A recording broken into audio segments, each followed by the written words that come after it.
Hello everyone, welcome to ನಾಜಾ forum. ಇವತ್ತಿನ class T E T, S S, social science, history, geography, politics and economics. ಈ 4 ಸೆಕ್ಷನ್ನಲ್ಲಿ ಬರುವಂಥ important questions with answers detail ಆಗಿ explanation ಕೊಟ್ಟಿದ್ದೀನಿ. ವಿಡಿಯೋವನ್ನು ಒಂದು ಸ್ವಲ್ಪ ನೋಡಿ ಲಾಸ್ಟ್ವರೆಗೆ, ಯಾಕಂದರೆ that is very important for the T E T examination. ಯಾಕಂದರೆ ಈಗ ಸಮಯ ಬಹಳಷ್ಟು ಕಡಿಮೆ ಇದೆ. 2 ದಿವಸ ಮೇ ಬಿ ಎರಡು ದಿವಸ ಅಷ್ಟೇ ಉಳಿದಿದೆ ಎಕ್ಸಾಮಿನೇಷನ್ಗೆ. ಸೊ ಒಂದು ಸಲ ನೀವು ನೋಡಿದ್ರೆ ಅಂದರೆ ನಿಮಗೆ ಏನು ಅನ್ನಿಸ್ತು, ಒಂದು ಐಡಿಯಾ ಬರ್ತದೆ ಯಾವ ರೀತಿ ಆನ್ಸರನ್ನು ನಾವು ಮಾಡಬೇಕು, ಟಿ ಇ ಟಿನಲ್ಲಿ ಯಾವ ರೀತಿ ಕ್ವಶನ್ಸ್ ಕೇಳಬಹುದು. ಅದು ಹಿಸ್ಟ್ರಿ ಇರ್ಬೋದು, ಜಾಗ್ರಫಿ ಇರ್ಬೋದು, ಪೊಲಿಟಿಕ್ಸ್ ಇರ್ಬೋದು, ಅಥವಾ ಎಕನಾಮಿಕ್ಸ್ ಇರ್ಬೋದು. ಈ ಎಲ್ಲ ಇಂಪಾರ್ಟೆಂಟ್ ಕ್ವಶನ್ಸ್ಗಳನ್ನು ಇಲ್ಲಿ ನಾನು ಈ ವಿಡಿಯೋದಲ್ಲಿ ಮಾಡಿದ್ದೀನಿ. ವಿಡಿಯೋ ಒಂದು ಸ್ವಲ್ಪ ಲೆಂದಿ ಆಗಬಹುದು, but it is very useful for the examination. All the best for your examination ಅಂತ ಹೇಳ್ತಾ ವಿಡಿಯೋವನ್ನು ಸ್ಟಾರ್ಟ್ ಮಾಡ್ತಾ ಇದ್ದೀನಿ. ವಿಡಿಯೋವನ್ನು ಪೂರ್ತಿಯಾಗಿ ನೋಡಿ, ಸಬ್ಸ್ಕ್ರೈಬ್ ಮಾಡಿ, ಇಷ್ಟವಾದರೆ ಲೈಕ್ ಮಾಡಿ. Okay. History 10 questions, they are very most expected questions. ಇವು ಕ್ವಶನ್ಸ್ಗಳನ್ನು ನೋಟ್ ಡೌನ್ ಮಾಡ್ಕೊಳ್ಳಿ. ಸಿಂಧು ಘಾಟಿ ನಾಗರಿಕತೆ ಬಗ್ಗೆ ಹೇಳಿದರೆ, ಅಶೋಕನ ಧರ್ಮ ನೀತಿಯ ಬಗ್ಗೆ, ವಿಜಯನಗರ ಸಾಮ್ರಾಜ್ಯ, ಬಬ್ಬರು ಹೊಳೆಯರು ಯಾರನ್ನು ಕರೆಯುತ್ತಾರೆ ಅಂತ ಕೇಳಿದ್ದಾರೆ, ಆಡಳಿತ ವ್ಯವಸ್ಥೆ, ಶಿವಾಜಿದು ಮಂಡ್ಯ ಪ್ರಮುಖ ಕಾರಣಗಳು, ಭಾರತೀಯ ರಾಷ್ಟ್ರೀಯ ಕಾಂಗ್ರೆಸ್ ಅಧಿವೇಶನದ ಬಗ್ಗೆ, ಮಹಾತ್ಮ ಗಾಂಧಿಯವರ ಬಗ್ಗೆ, ಚಳುವಳಿ ಬಗ್ಗೆ ಇಲ್ಲಿ ಕ್ವಶನ್ಸ್ಗಳು ಕೊಟ್ಟಿದ್ದಾರೆ. ನಾನು ಇಲ್ಲಿ ಡೈರೆಕ್ಟ್ ಆನ್ಸರನ್ನು ಹೇಳ್ತೀನಿ. ಇಲ್ಲಿ ನೋಡಿ, ಸಿಂಧು ಘಾಟಿ ನಾಗರಿಕತೆ ಲಕ್ಷಣಗಳು: ಯೋಜಿತ ನಗರ ವ್ಯವಸ್ಥೆ, ಚರಂಡಿ ವ್ಯವಸ್ಥೆ, ಇಟ್ಟಿಗೆಯ ಮನೆಗಳು, ತೂಕ ಮತ್ತು ಮಾಪನಗಳ ಏಕತೆ, ವ್ಯಾಪಾರ ಮತ್ತು ವಾಣಿಜ್ಯ ಅಭಿವೃದ್ಧಿ. ಇವು ಸಿಂಧು ಘಾಟಿ ನಾಗರಿಕತೆ ಕೆಲವೊಂದು ಲಕ್ಷಣಗಳು. ಅಶೋಕನ ಧರ್ಮ ನೀತಿ ಬಗ್ಗೆ ನಾವು ಇಲ್ಲಿ ಹೇಳಬೇಕಾದ್ರೆ, ಹಿಂಸೆಯ ನಿರಾಕರಣೆ ಇರಬಹುದು, ಪ್ರಾಣಿ ಹಿಂಸೆ ತ್ಯಾಗ ಇರಬಹುದು, ಸತ್ಪ್ರವೃತ್ತಿ ಇರಬಹುದು, ದಾನ, ಸಹಾನುಭೂತಿ. ಇವು ಅಶೋಕನ ಧರ್ಮ ನೀತಿಯ ಮುಖ್ಯ ಅಂಶಗಳು.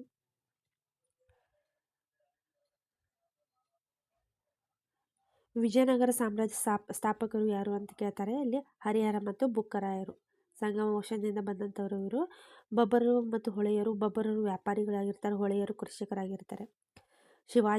ಶಿವಾಜಿ ಆಡಳಿತ ವೈಶಿಷ್ಟ್ಯಗಳು: ಅಷ್ಟಪ್ರಧಾನ ಮಂಡಳಿ, ಸುಸಂಘಟಿತ ಸೇನೆ, ಜನಪರ ನೀತಿಗಳು.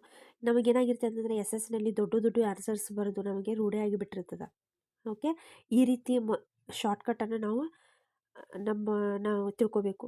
ಆವಾಗ ಮಾತ್ರ ನಾವು ಇಂಥ ಕಾಂಪಿಟೇಟಿವ್ ಎಕ್ಸಾಮ್ನಲ್ಲಿ ಈಸಿಲಿ ಮಾರ್ಕ್ಸ್ ತೊಗೊಳ್ಳಿಕ್ಕೆ ಸಾಧ್ಯ ಇರ್ತದೆ. ಸೊ 1857 ಬಂಡೆಯ ಕಾರಣಗಳು: ಕ್ಯಾಟ್ರಿಜ್ ಸಮಸ್ಯೆ, ಭ್ರಷ್ಟ ಬ್ರಿಟಿಷ್ ಆಡಳಿತ, ಆರ್ಥಿಕ ಶೋಷಣೆ, ಸಾಮಾಜಿಕ ಧಾರ್ಮಿಕ ಹಸ್ತಕ್ಷೇಪಗಳು. ಕಾಂಗ್ರೆಸ್ಸಿನ ಮೊದಲ ಅಧಿವೇಶನ 1885ರಲ್ಲಿ ಬಾಂಬೆಯಲ್ಲಿ ಆಗ್ತದೆ.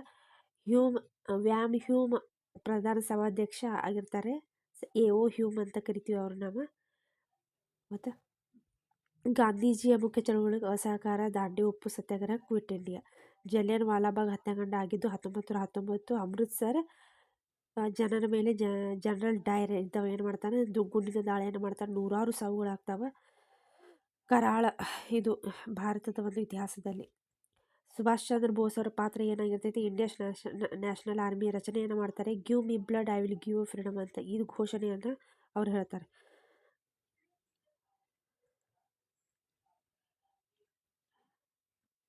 ನೆಕ್ಸ್ಟ್ ಜಿಯೋಗ್ರಫಿ, ಭೌಗೋಳಿಕ ಪ್ರಶ್ನೆಗಳು. ಮಾನ್ಸೂನ್ ಗಾಳಿ ಬಗ್ಗೆ, ಗಂಗಾ ನದಿ ತಟ್ಟೆಯ ಮೇಲೆ ಪ್ರಮುಖ ಬೆಳೆಗಳ ಬಗ್ಗೆ, ಹೌದಾ, ಭಾರತೀಯ ಹವಾಮಾನದ ಲಕ್ಷಣಗಳು, ಪ್ರಕೃತಿಯ ಸಂಪನ್ಮೂಲಗಳು, ಭೂಕಂಪಕ್ಕೆ ಕಾರಣಗಳು, ಮಣ್ಣಿನ ರಚನೆಯ ಬಗ್ಗೆ, ಖನಿಜ ಸಂಪನ್ಮೂಲ, ಕೃಷಿಯ ಪ್ರಕಾರ, ನಕ್ಷೆಗಳ ಬಗ್ಗೆ ಈ ಜಿಯೋಗ್ರಫಿಯಲ್ಲಿ ನಾವು ಕ್ವಶನ್ಸ್ಗಳನ್ನು ನೋಡ್ತೀವಿ.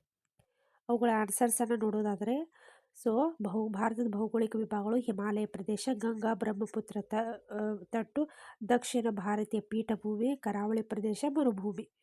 ಮಾನ್ಸೂನ್ ಗಾಳಿಗಳ ರಚನೆ: ಭೂಮಿ ಸಮುದ್ರ ತಾಪಮಾನ ವ್ಯತ್ಯಾಸದಿಂದ ಆಗ್ತದೆ. ಕಡಿಮೆ ಒತ್ತಡ, ಹೆಚ್ಚು ಒತ್ತಡ ಚಲನೆಯಿಂದ ಆಗ್ತದೆ. ಗಂಗಾ ತಟ್ಟೆ ಬೆಳೆಗಳು ಯಾವ: ಅಕ್ಕಿ, ಗೋಧಿ, ಜೋಳ, ಸಕ್ಕರೆ ಅಥವಾ ಕಬ್ಬು. ಭಾರತೀಯ ಹವಾಮಾನದ ಲಕ್ಷಣಗಳು: ಮಾನ್ಸೂನ್ ಅವಲಂಬನೆ, ಬಿಸಿಲು ಚಳಿ ವ್ಯತ್ಯಾಸ ಆಗ್ತದೆ. 4 ಋತುಗಳನ್ನು ನಾವು ಕಾಣ್ತೀವಿ. ಪ್ರಕೃತಿ ಸಂಪನ್ಮೂಲ ಉದಾಹರಣೆಗಳು: ನೀರು, ಮಣ್ಣು, ಅರಣ್ಯ ಮತ್ತು ಖನಿಜಗಳು. ಭೂಕಂಪಕ್ಕೆ ಕಾರಣ: ಭೂಗರ್ಭ ಫಲಕಗಳ ಚಲನೆ ಮತ್ತು ಜ್ವಾಲಾಮುಖಿಯ ಚಟುವಟಿಕೆಗಳು. ಮಣ್ಣು ರಚನೆಯಾಗಲು ಕಾರಣ: ಹವಾಮಾನ, ಶಿಲೆಗಳು, ಸಸ್ಯ ಮತ್ತು ಪ್ರಾಣಿ ಅವಶೇಷಗಳು. ಖನಿಜ ಸಂಪನ್ಮೂಲ ವಿಧಾನ, ಲೋಹೀಯ ಮತ್ತು ಅಲೋಹೀಯಗಳು. ನೆಕ್ಸ್ಟ್, ಕೃಷಿಯಲ್ಲಿ ಪ್ರಕಾರಗಳು: ಸಾಂಪ್ರದಾಯಿಕ ಕೃಷಿ, ಮಳೆ ಮೇಲೆ ಅವಲಂಬನೆಯಾಗಿರುವ ಕೃಷಿ, ತೀವ್ರ ಕೃಷಿ, ವಾಣಿಜ್ಯ ಕೃಷಿ. ದಿಕ್ಕುವನ್ನು ಗುರುತಿಸುವುದು: ಕಂಪಾಸ್ ಬಳಕೆ ಮಾಡಿ ನಾವು ದಿಕ್ಕನ್ನು ಗುರುತಿಸಬಹುದು. ಸೂರ್ಯೋದಯಗಳ ಸೂರ್ಯಾಸ್ತಗಳ ಮುಖಾಂತರ ನಾವು ಏನು ಮಾಡಬಹುದು? ದಿಕ್ಕನ್ನು ಗುರುತಿಸಬಹುದು.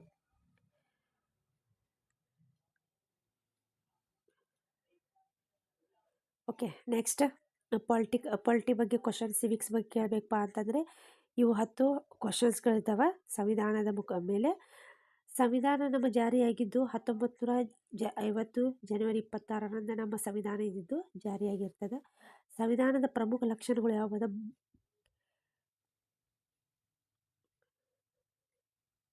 ನಮ್ಮದು ಲಿಖಿತ ಸಂವಿಧಾನವಾಗಿರ್ತೈತಿ.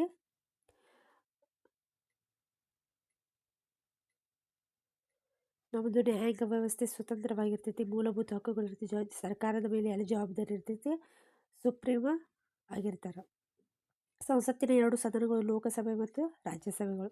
ಲೋಕಸಭೆಯ ಅಧಿಕಾರಿಗಳು ಹಣಕಾಸು ವಿಧೇಯಕ ಪಾಸ್ ಮಾಡುವುದು, ಸರ್ಕಾರದ ರಚನೆ ಪತನವಾದರೆ ಸರ್ಕಾರದ ರಚನೆಗೆ ಸಹಾಯವನ್ನು ಮಾಡುವುದು, ಪ್ರಶ್ನೋತ್ತರ ಅಧಿವೇಶನಗಳನ್ನು ಮಾಡಿಸುವುದು.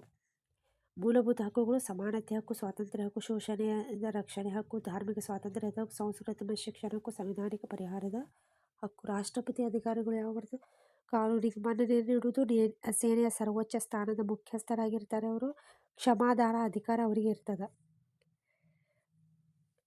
ಪ್ರಧಾನಮಂತ್ರಿ ಪಾತ್ರ ಏನಪ್ಪಾ ಅಂತಂದರೆ ಸಚಿವ ಸಂಪುಟದ ನಾಯಕ. ಅವರು ನೀತಿ ನಿರ್ಧಾರಗಳನ್ನು ಮಾಡಬೇಕು, ಆಡಳಿತ ಕಾರ್ಯಾಚರಣೆಯನ್ನು ಮಾಡಬೇಕು. ನ್ಯಾಯಾಂಗದ ರಚನೆಯ ಕಾರ್ಯ: ಸುಪ್ರೀಂ ಕೋರ್ಟ್, ಹೈಕೋರ್ಟ್, ಜಿಲ್ಲಾ ತಾಲೂಕು ನ್ಯಾಯಾಲಯ. ಪಂಚಾಯತ್ ರಾಜ್ಯದ ಹಂತಗಳು: ಗ್ರಾಮ ಪಂಚಾಯತ್, ತಾಲೂಕು ಪಂಚಾಯತ್, ಜಿಲ್ಲಾ ಪಂಚಾಯತ್. ಚುನಾವಣಾ ಆಯೋಗದ ಕಾರ್ಯ: ಸ್ವತಂತ್ರ ನ್ಯಾಯಸಮ್ಮತ ಚುನಾವಣೆಯನ್ನು ನಡೆಸುವುದು, ಮತದಾರ ಪಟ್ಟಿಯ ನಿರ್ವಹಣೆಯನ್ನು ಮಾಡುವುದು. Next, economics. This 10 questions are there here. Okay, ಇದರ ಉತ್ತರಗಳನ್ನು ನಾವು ನೋಡೋದಾದರೆ, ಅರ್ಥಶಾಸ್ತ್ರದಲ್ಲಿ ಮಾನವನ ಅಗತ್ಯಗಳನ್ನು ಪೂರೈಸುವ ಸಂಪನ್ಮೂಲಗಳ ಅಧ್ಯಯನ ಅರ್ಥಶಾಸ್ತ್ರ ಆಗಿರ್ತದೆ.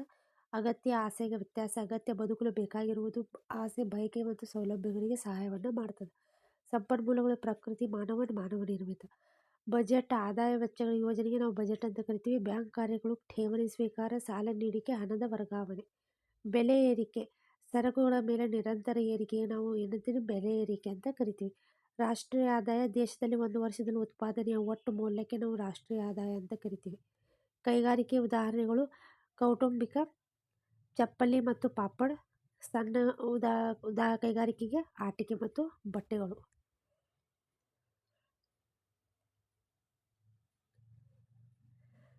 ಕೃಷಿಯ ಮಹತ್ವ ಏನಾಗ್ತೈತೆ? ಉದ್ಯೋಗ, ಆಹಾರ ಉತ್ಪಾದನೆ, ಆರ್ಥಿಕತೆ ನೆಲೆಯಾದ ಕ್ಷೇತ್ರ. GDP ಅಂದರೆ ಏನಪ್ಪಾ ಅಂತಂದರೆ ದೇಶದಲ್ಲಿ ಉತ್ಪಾದನೆಯ ಒಟ್ಟು ಮೌಲ್ಯ, domestic production, gross domestic production, that is GDP ಅಂತ ಕರಿತೀವಿ. ದೇಶದಲ್ಲಿ ಉತ್ಪಾದನೆ ಒಟ್ಟು ಮೌಲ್ಯ. ಹೌದಾ? ಇವಿಷ್ಟು ಎಕನಾಮಿಕ್ಸು, ಪಾಲಿಟಿ, ಜಿಯೋಗ್ರಫಿ ಮತ್ತು ಹಿಸ್ಟ್ರಿಯ ಪ್ರಶ್ನೆಗಳು. ನಿಮಗೆ ಇಷ್ಟವಾದರೆ ದಯಮಾಡಿ ಲೈಕ್ ಮಾಡಿ, ಶೇರ್ ಮಾಡಿ ಮತ್ತು ಸಬ್ಸ್ಕ್ರೈಬ್ ಮಾಡಿ. ಎಕ್ಸಾಮ್ಸ್ ಬಹಳಷ್ಟು ಸಮೀಪಿದೆ. ನಿಮಗೆ ಎಕ್ಸಾಮ್ಗೆ ಇವೆಲ್ಲ ಹೆಲ್ಪ್ ಆಗಲಿ ಅಂತ ಈ ವಿಡಿಯೋವನ್ನು ಮಾಡಿದ್ದೀನಿ. All the best for your examination. Next ವಿಡಿಯೋಗೆ ಭೇಟಿ ಆಗೋಣ. ಧನ್ಯವಾದ.